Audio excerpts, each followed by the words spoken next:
Do you have any experiences with bathing yourself fucking like a cat?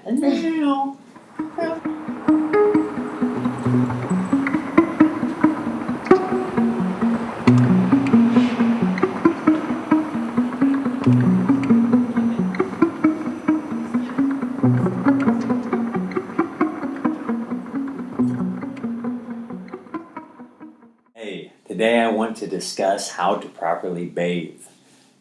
There's a couple different topics I want to cover, but the first one is water.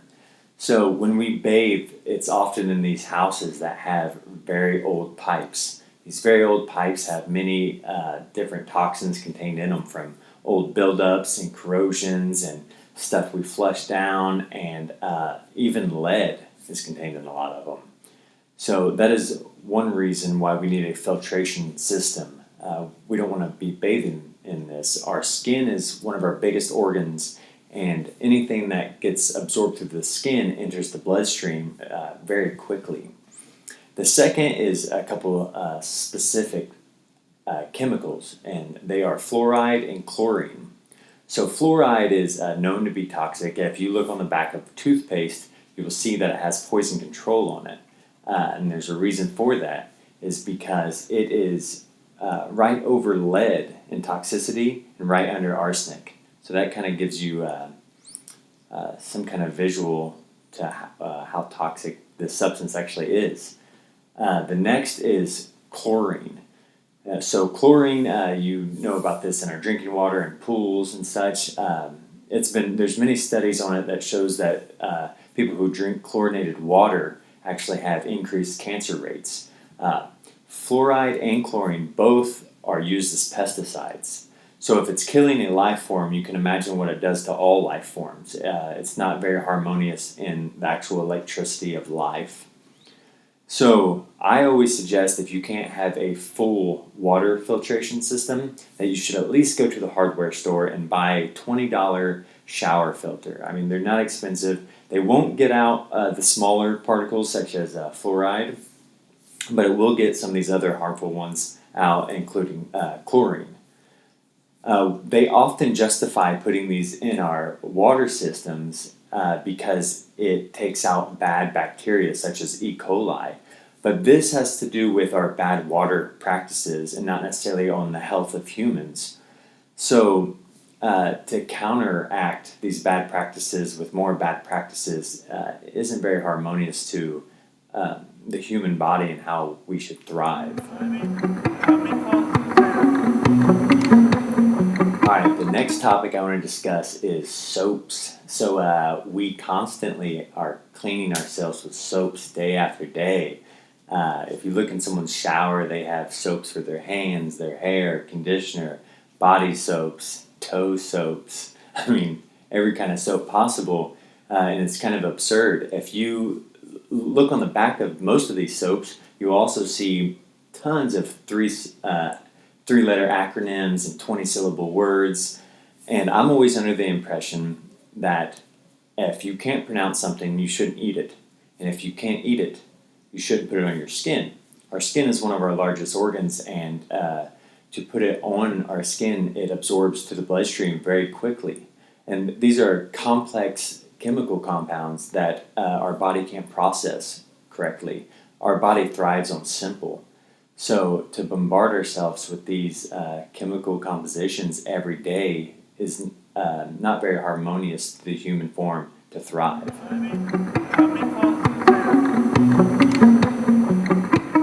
Alright, if you look at my cat, she never uses soap. It's so gross. The same way with other animals. They never use soap. It's disgusting. That's kind of how we think about it with our own selves. That it's gross or we're unclean if we don't use these soaps daily. But that's a false perception. A lot of what we think is unclean are these buildup of oils when not using a soap. But by using these soaps, it actually takes off the oils and dries the skin out, and then your body overproduces. So whenever you go a little while without using soaps, you get very oily, and your body's overcompensating. So this is actually not necessarily a problem, but like all things within the body, it is reaching towards a harmonious existence. It's trying to regulate itself. Alright, the next topic I want to discuss is some actual practices that I use. So the first one that I don't practice myself too often, but is a very good one, is before you even step into the water, and that is with dry brushing. So dry brushing is done with a semi-soft, semi-hard, it depends on your skin type, bristles, and I like to use all natural. And you rub, you can make a ritual out of this. This can also intertwine with other health protocols, right? So during your meditation or sun gazing in the morning, you can set out and start with your feet and brush up. The rule of thumb is you always brush towards the heart. So a handle is very good to have so you can reach your back in these hard to reach places. But this not only exfoliates the skin, one of the biggest organs of the body, but it gets the lymph moving, and that's the sewer system of the body. So it moves these toxins. So dry brushing is a very good way to clean the body, especially if you use coconut oil and other oils beforehand or after, which also helps get grime off of the skin. The second is whenever you are in the shower.